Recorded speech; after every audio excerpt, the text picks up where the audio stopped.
Alright, so I wanted to jump on here real quick and actually make a video about this whole Canon C50 versus Nikon ZR, Sony FX3 killer, whole thing. Because there's one thing that no one's even talking about, really. But now Nikon pairing up with Red, making this ZR into this phenomenal camera, I was really hoping that,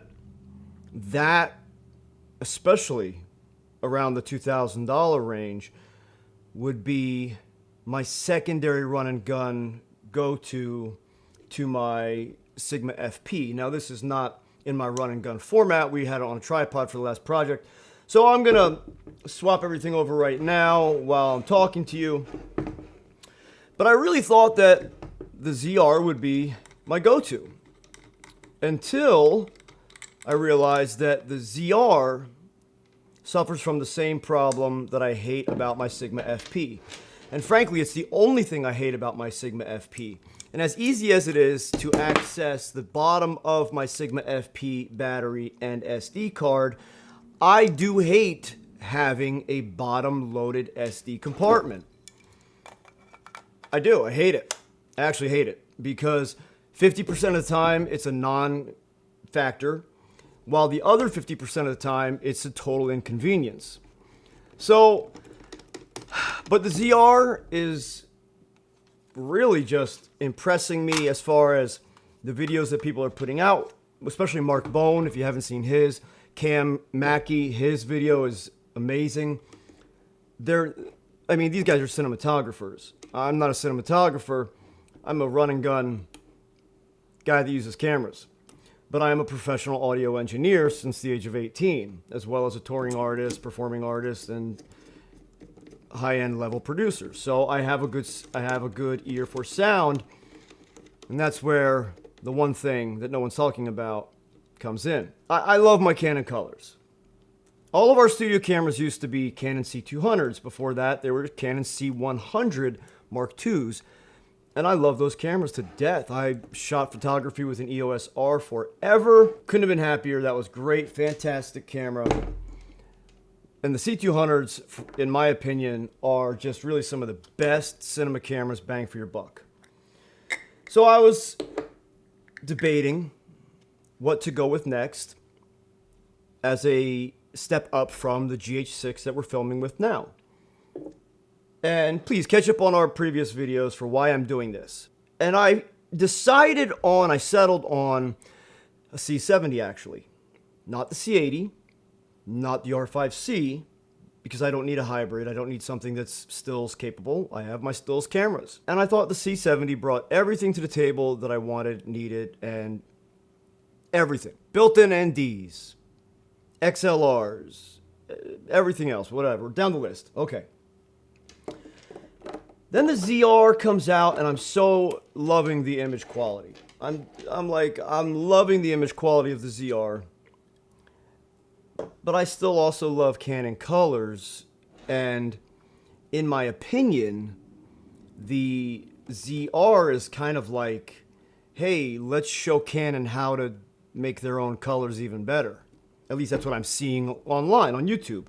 But again, the C50 brings so many new factors to the table that I really thought, okay, this is going to be a fantastic camera, but can it compete with the ZR coming in at over $1,000 less as far as we're hearing so far?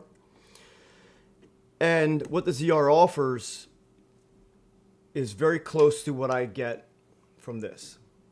My Sigma FP run and gun rig, which to me, this is, a few years in the making to get it to where I wanted it, to build it up. We have a video dedicated just to this camera. I talk about why I use what I use, how I built it, the components, how I rig it up. Even when I put the sled on with the SSD and NPF batteries, run the whole thing off of V-mount or NPF. And I love these by Answer, your USB-C chargeable and an output. And it's got the battery indicator there. So I can run my whole Sigma FP rig off of one of these for a couple hours, and it's great. So I thought, that the ZR would be great for that. I'd have that. I'd have my secondary option for that. And then the Canon C70 would be the new studio camera to compare to the GH6. But then the more videos I started watching, I realized one thing. As an audio guy, as someone who is very particular about audio, I realized Nikon put 32-bit float internal on the ZR at around a $2,000 camera. We're talking prices that we're hearing are $2,199, $2,200. Now, we're not getting a top handle with that or anything, you know, barely any mounting points and all this stuff, so forth. But with the C50, we're getting a top handle, XLR, mounting points like crazy, something closer to an FX3, actual cinema body camera. But it doesn't have one thing: 32-bit float. Now, I've said this many times. I've been in the music industry since the age of 18, 19, around that age, and I've been producing and sound engineering since 20 records, like high-end professional records. I've never had 32-bit float at my disposal. It's not something I need, but I mean, come on, if you're going to come out with a brand new camera and have the opportunity to put 32-bit float internal in that brand new camera, why wouldn't you? Nikon just did it in a $2,200 camera, put 32-bit float internal, and Canon did not put 32-bit float on the C50 with the top handle. But Canon, why didn't you put 32-bit float capabilities on the C50? The C50 really is a phenomenal camera. And if I'm looking for something to complement my Sigma FP to be another option, especially because I do love my Canon cameras, that C50 is fantastic. Price point, I would rather, of course, it be at the price point of the ZR. But again, with the Canon C50, you're also getting that top handle with the camera kit, apparently. It looks like a great form factor. So rumors are, at least online all over YouTube, that the C50 is going to come in around $4,000. But that's, again, including a top handle, and I want to say and a lot more than the ZR, but it's not a lot more than the ZR. It's just different than the ZR. But you're getting a top handle, okay. But I mean, I use these. I have a D handle that I got from AliExpress that I put this, the Beachtek DXA Micro, which gives me one XLR and then stereo channels, as well as 48 volt phantom power, headphone jack with its own monitoring knob. I put this on that D handle and I have a top handle for any camera. And it functions beautifully because the preamps, even in this inexpensive Beachtek, which we've also made a video on, are fantastic. They're very clean and very clear. Do I need a top handle right off the bat? No, but the Canon C50 coming with that top handle is awesome, but it's $4,000. So it's close to double the cost of the ZR. But the ZR gives you 32-bit float internal. Now, is that something that Canon is going to eventually say, here's a firmware update, we're throwing in 32-bit float internal within the camera itself? I mean, I imagine that eventually maybe Canon is going to say, hey, guess what, guys? We can give you a 32-bit float firmware update, but why wouldn't you just do it off the bat? Why not? If it's the wave of the future and the way that everything's going anyway, I have to say, as someone who has produced dozens and dozens of records and never used 32-bit float, there have been many times that had I had 32-bit float, especially in the beginning of my career while I was still learning and playing with different microphones and impedance levels and preamps and finding the right combinations for everything, 32-bit float could have saved my ass in many situations where we didn't have to do a retake on something because the 32-bit float could have saved a peak. I don't know why no one's really talking about this. I haven't heard anybody talking about this. At $2,000, Nikon is giving us 32-bit float internal for the ZR, but at $4,000 with a built-in top handle, built into the kit, meaning with an included top handle, Canon is not giving us 32-bit float. And as far as I know, I could be wrong, correct me please if I'm wrong in the comment section, but as far as I know, the C50 doesn't even offer 32-bit float recording in the camera. It's not even an option. So I don't know what they're planning there.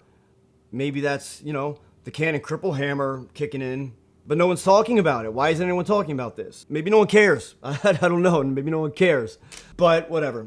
I've got a project to go shoot with the Sigma FP in this lovely little configuration and the Excelsius cage system, which I love everything about it, but not this wooden little handle. I just don't. So William, I believe his name's William Von Tagen, I believe. If you're listening to this as a guy who bought the entire Excelsius cage system, expanded cage system for the Sigma FP, please give us a better option for a handle here. I could take my Dremel and Dremel grooves and, you know, shape it out differently, but that's not what I want. I would rather have a grip, a textured or rubberized molded handle, a grip that kind of just fits a little more smoothly. This is not a video about the Sigma FP, but if you have a Sigma FP, if you're looking for a cage, if you're entertaining it, whatever. Excelsius, these guys, they make bomb cages. I love it. I love that there is a mounting point on every single square inch of this cage. So that is my thought for today. Why did Canon not put 32-bit float in a brand new cinema camera? So I really don't want to get too in depth about the comparison thing, the C50 versus ZR versus FX3 versus whatever yet, because I will make a video on that. The 32-bit float thing kind of has me boggled. So that's it for today, friends. Thanks for watching The Growing Pro, where we hope that all the experiences that we can share with you will help you to circumvent the whole process of figuring things out, finding things, successful endeavors, not so successful endeavors. And if you notice, I never use the word failures ever. And I know that's cliche for many, but I'm a bodybuilding and addiction recovery coach of 27 years. And I don't use the word failure. And you shouldn't either, because it teaches your mind to think a specific way. So that's it for today, friends. Go create something. Go chase your passion. Find your purpose. Make your dreams a reality. And go make some money. Catch you next video.